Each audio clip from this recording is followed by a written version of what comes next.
Et le kiosque d'Europe 1 est ouvert, ça y est, cette fois avec nos chroniqueurs sur le pont tout cet été pour aller à la récolte des histoires d'actualité du jour. Aude Vernuccio nous emmène sur les routes de France avec la presse régionale. Samuel Etienne nous embarque avec la presse internationale. Emmanuel Dutheil nous digère les unes de l'économie. Et Guillaume Janton veut nous faire utiliser la zapette des programmes de télé, même en vacances. Bonjour à vous. Bonjour Patrick. Et on commence avec vos quotidiens nationaux. Et le dossier revient comme un boomerang ce matin à la une de vos journaux. On parlait moins des tensions entre l'Angleterre et la France depuis 2 semaines, mais rien n'est réglé. Pire, comme le titre Le Figaro, l'Europe désemparée face à une crise historique, celle des migrants.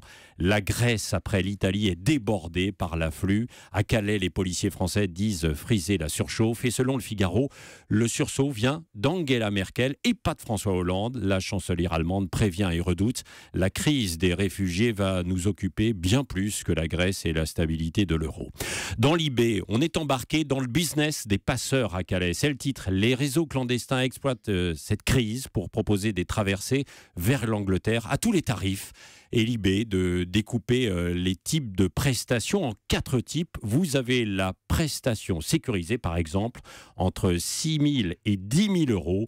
On vous assure de pouvoir traverser avec le réseau des Albanais, notamment. Parenthèse, l'un d'eux vient d'être démantelé et vous avez d'ailleurs pu entendre hier en exclusivité sur Europe 1 cette opération de démantèlement. À propos des migrants encore, le journal L'Opinion publie une enquête à Paris sur un collectif en lutte qui serait noyauté par l'extrême gauche. Cela se passe dans le 19e arrondissement, dans le quartier de la Chapelle, où ce collectif entretiendrait la confusion dans son activisme entre aide humanitaire et militantisme politique.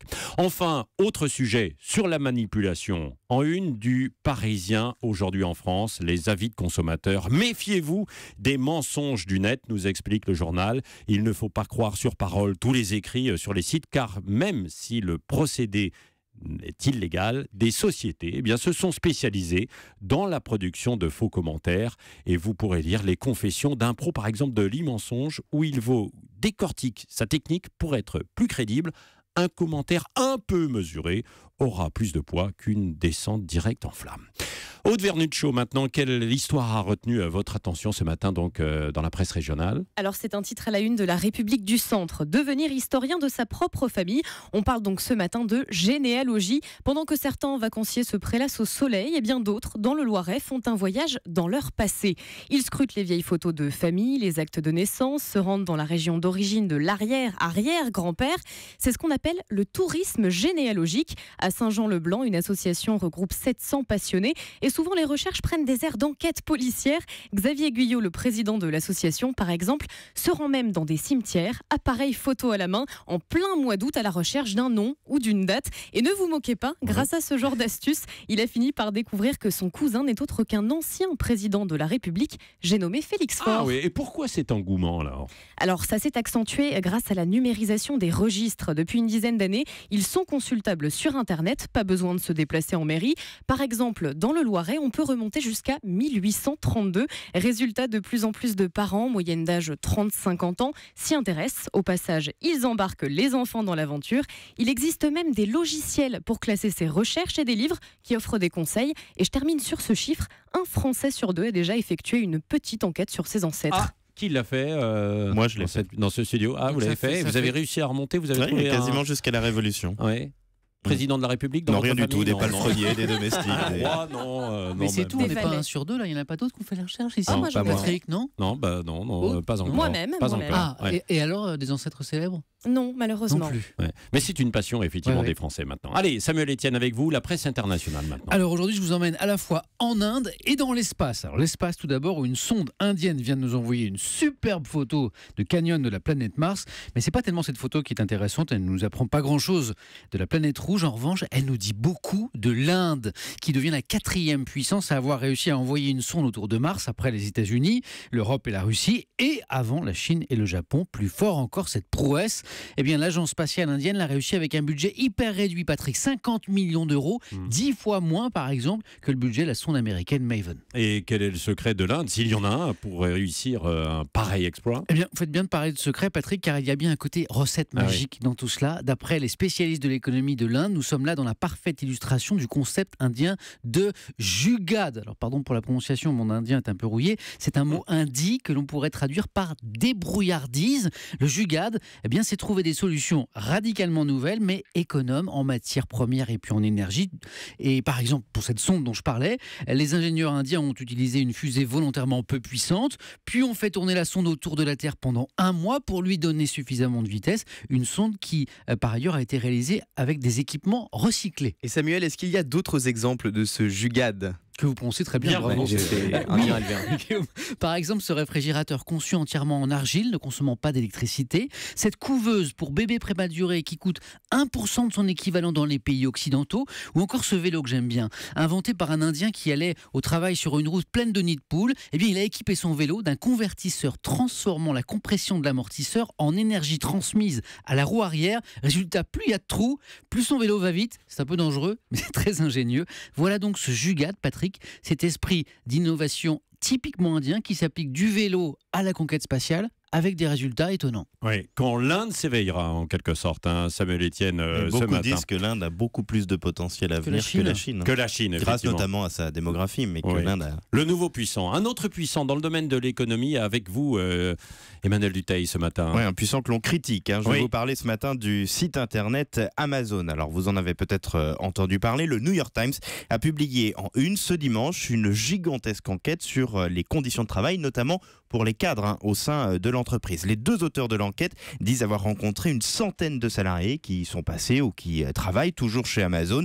Et dès les premières lignes en une du journal, on est stupéfié. Une confidence d'un salarié résume à elle seule assez bien, je trouve, cette enquête. Presque toutes les personnes avec qui je travaille, je les ai vues pleurer à leur bureau. Ouais. Alors, pourquoi ce serait si dur de travailler chez Amazon? Eh bien, dans les réunions, vous devez de critiquer les idées de vos collègues, comme si on le faisait ici tous les matins. Ces collègues, vous devez également les surveiller et dénoncer les mauvaises pratiques à la direction. C'est pour ça que tous les matins, je note quelque chose sur ma feuille. Vous devez répondre aux emails et appels à toute heure et gare à celui qui ne répond pas. Sans parler que si vous avez un pépin de santé, vous êtes prié également d'aller voir ailleurs. Il n'est pas question, par exemple, pour un jeune papa non plus de lever le pied lors de l'arrivée du petit dernier. Le turnover est très élevé chez Amazon. Bref, il y a comme ça des dizaines d'exemples. C'est vraiment édifiant. Ah oui, froid dans le dos. Et que répond la direction alors? Eh bien, Jeff Bezos, qui est le fondateur d'Amazon, a répondu hier lui-même à ses 150 000 salariés. Là encore, il y a une phrase qui résume assez bien son opinion. Je crois sincèrement que toute personne travaillant dans une entreprise telle que décrite par le New York Times serait cinglé d'y rester. Alors, c'est un peu parole contre parole, mais lui défend en tout cas les méthodes de l'entreprise. Il dément les affirmations du New York Times. Il demande même aux salariés de l'informer s'il devait observer des comportements comme ceux racontés par le journal. On est quand même toujours un peu dans la délation. Comme le rappellent les Échos ce matin, c'est une demande surprenante venant d'un patron quand même connu pour être extrêmement dur. Un salarié a lui aussi démonté sur le réseau social LinkedIn point par point les faits rapportés par le New York Times.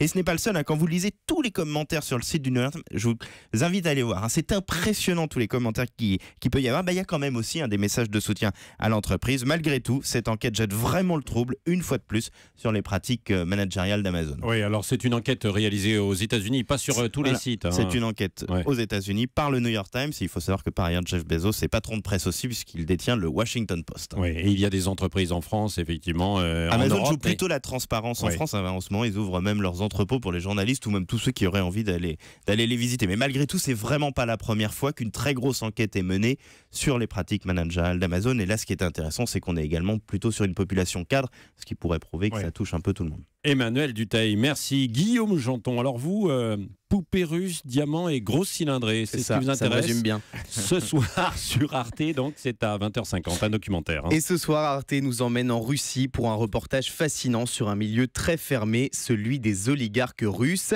Et ce qu'il y a d'intéressant, c'est que ce documentaire ne s'intéresse pas tellement à ces hommes qui ont fait fortune après le démantèlement de l'URSS, mais aux femmes qui partagent leur vie, des femmes dont la vision des relations conjugales est parfois ancestrale. Écoutez par exemple la conception du mariage selon Natalia, l'ex-femme de l'homme le plus riche de Russie. Je précise que ce témoignage date bien de 2015 et pas du Moyen-Âge. J'ai toujours pensé que le rôle de l'homme est de gagner de l'argent. Quant à la femme, son rôle au sein de la famille et de la société est d'élever ses enfants.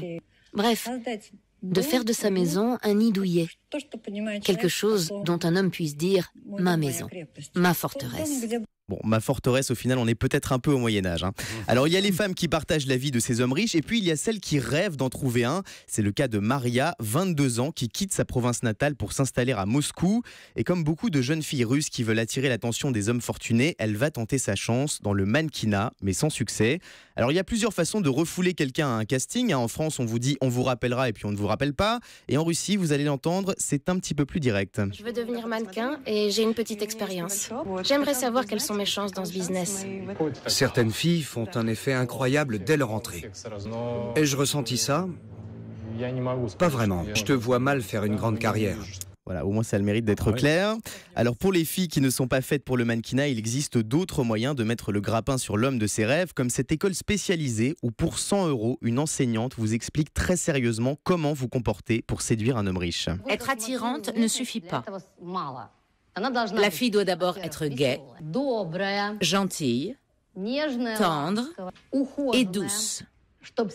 Avoir une apparence soignée. Elle doit être très sexy. Simplement sexy, ça ne suffit pas. Samuel, autre chose à rajouter à cette liste? Non, ça me semble très bien. Moi. Très bien. Bon, en tout cas, il faut regarder ce très bon reportage d'Arte ce soir à 20h50 pour sa thématique originale, mais aussi pour la force et la sincérité des témoignages de ces jeunes femmes russes. Bref, je n'ai qu'une seule chose à dire au réalisateur de ce documentaire, Chapka l'artiste. Oui, excellent. Merci Guillaume. J'entends. Merci à tous et rideau sur le kiosque pour ce matin. Europe 1, 7h25.